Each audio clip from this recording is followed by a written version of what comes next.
Hello everyone, my name is Quentin Stiévenart. I'm from the Vrije Universiteit Brussels in Belgium, and I will present the paper Fuzzing Channel-Based Concurrency Runtimes Using Types and Effects. This is research done in collaboration with Magnus Madsen. So in this paper we are interested in programs that use channels and processes. This is such an example program. So this program first creates channels using the chan keyword. A channel will be used to communicate values of a given type, here booleans.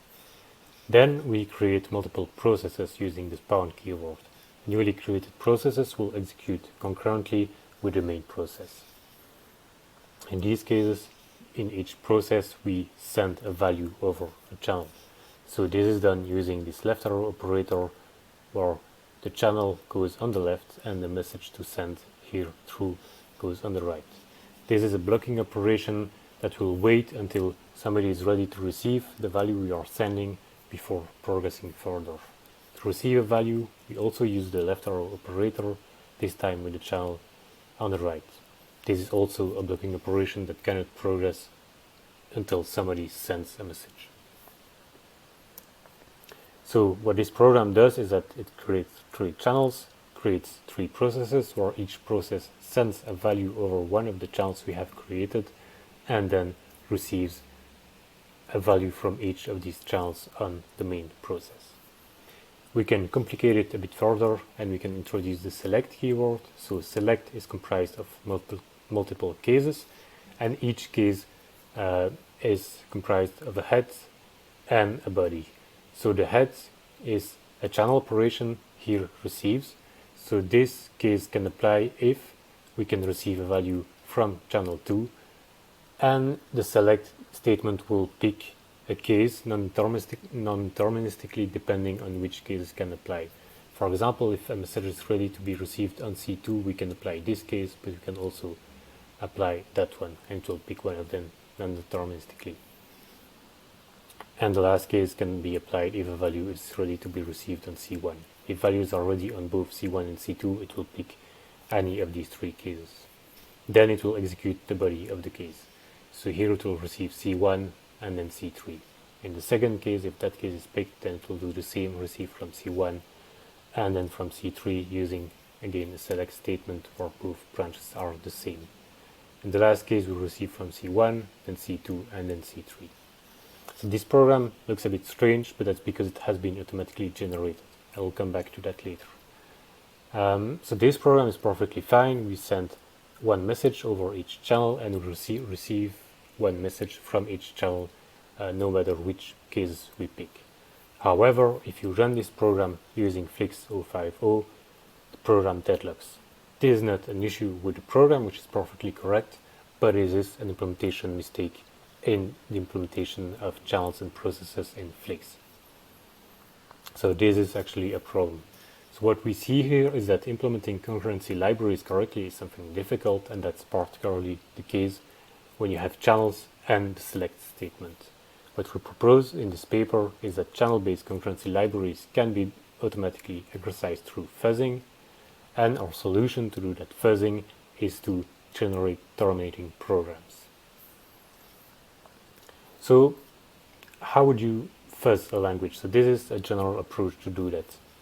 First, if you can generate random programs that satisfy some property P, and you can run the program, finally you just have to check if the property P holds. If it didn't hold, then that means that because the program was supposed to satisfy its property, there is a problem in the implementation of the language. In our case, property P is the fact that the program we generate always terminates, and to check this property, we run the programs with a time limit. Because the programs we generate are small enough, they should all terminate within the time limit, and if they don't terminate, that means that they have deadlocked.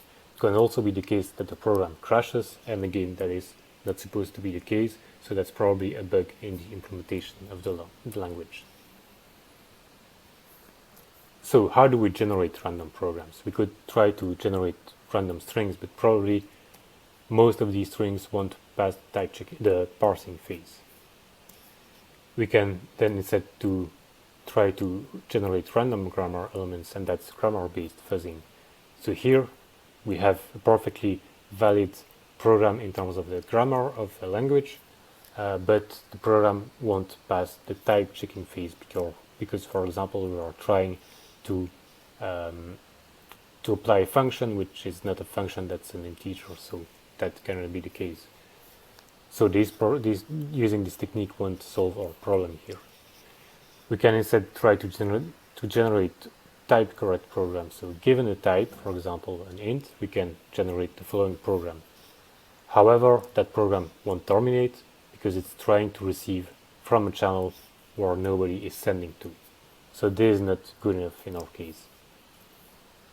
So the approach that we use in this paper is that we generate effect correct programs. So given a type, for example an int, and an effect that says that the program, that corresponds to terminating programs, we can generate a program that is supposed to terminate. In our case, effects, they characterize the concurrent behavior of the program and they allow us to make sure that the program terminates. So this program will parse, type check and terminate, and that is the approach that we are using to generate the programs. However, we still need to generate terminating effects. So if we can generate terminating effects, or an effect is terminating if all of the programs with that effect terminate, then we can generate the terminating program. And if we can generate terminating programs, then we can fuzz or channel-based concurrency runtimes. So let's have a look at the effect language that we use. So it is a classical effect language where, for example, this epsilon corresponds to sequential parse of the language. Chan is the channel creation effect. Then we have an effect for receiving from a channel, an effect for sending over a channel, creating processes. We have sequential composition. We have we have branching, and we have select statements. The problem with that language is that not all the effects that you can construct in that language correspond to terminating programs. So not all of the effects terminate. So in the paper, we propose an approach to generate only terminating effects. And this approach is based on 3 phases.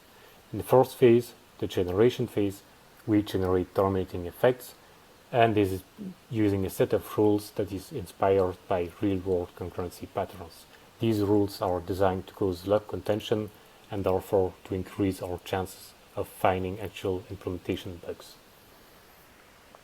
As a result of this first step, we have effects that are always terminating. Then we have an expansion step, which will take an effect and grow it in some parts of it. So it will expand an effect, and it will do so in a way that preserves its termination. And in the final phase, we can reorder parts of an effect, also preserving the termination of the effect.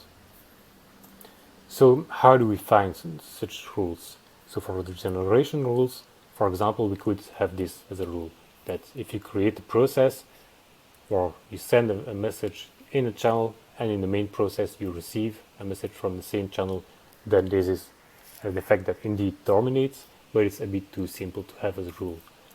So we can, for example, repeat the sending operation as long as we repeat the receiving operation on the other hand.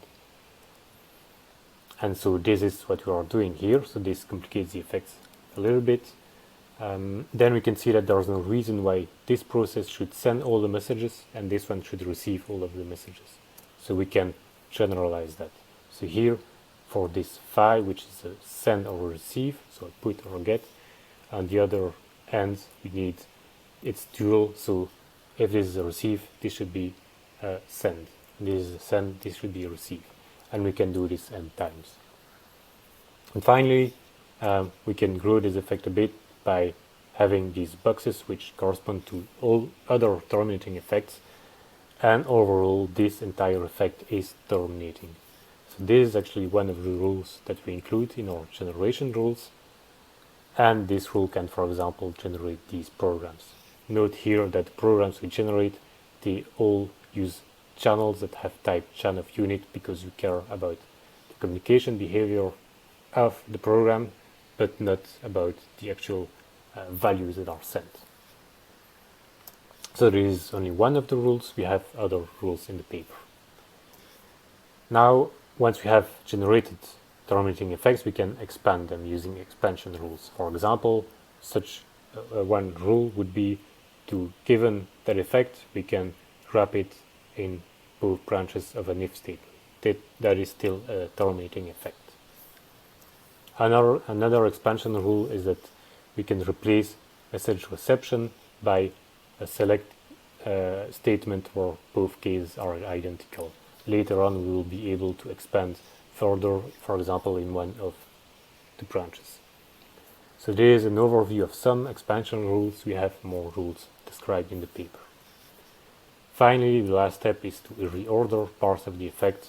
For example, in a select statement, we can switch the cases around. That doesn't change the termination of the effect, and that is a valid rule that we include. We have again more rules in the paper. So now we have seen how we can generate terminating effects, and we know that then we can generate terminating programs, and finally we can fuzz channel-based concurrency runtimes. So we have implemented this approach. We have tested 4 language implementations. Flix is one of them, so that is a language that includes channels and processes. Kotlin is another language that we tested, especially its coroutine library, and then the Crystal language and the Go languages, the Go language. So in our evaluation, we have asked ourselves the following questions. First, can we actually find bugs in real-world programming languages? Second, are all of the rules that we propose in the paper useful? And third, how can we weight the rules? Some details about our evaluation is that the program generator that we provide was implemented in Scala. We have evaluated our approach by generating 5,000 programs for each implementation, and each version of each implementation actually, and each program is run with a 30 seconds timeout. So did we actually find bugs? Well, we found 2 bugs in Flix. The first one I showed you in the beginning, that is a program that was deadlocking. The second one is this one. So if you run this program in Flix, then it emits illegal bytecode. And so this is due probably to the fact that the channel implementation of Flix is fairly recent.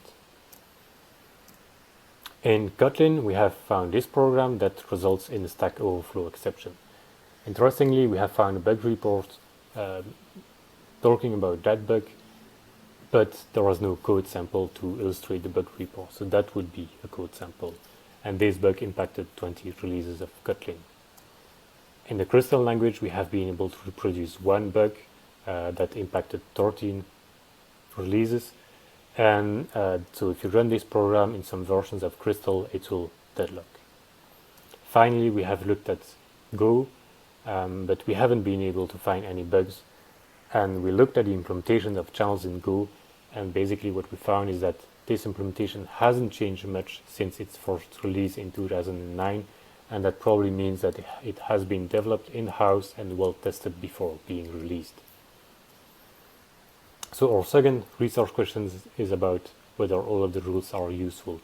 To try this, we have run our evaluation by disabling some of the rules, and what we see is that the only way to reproduce all of the 4 bugs is to enable all of the rules.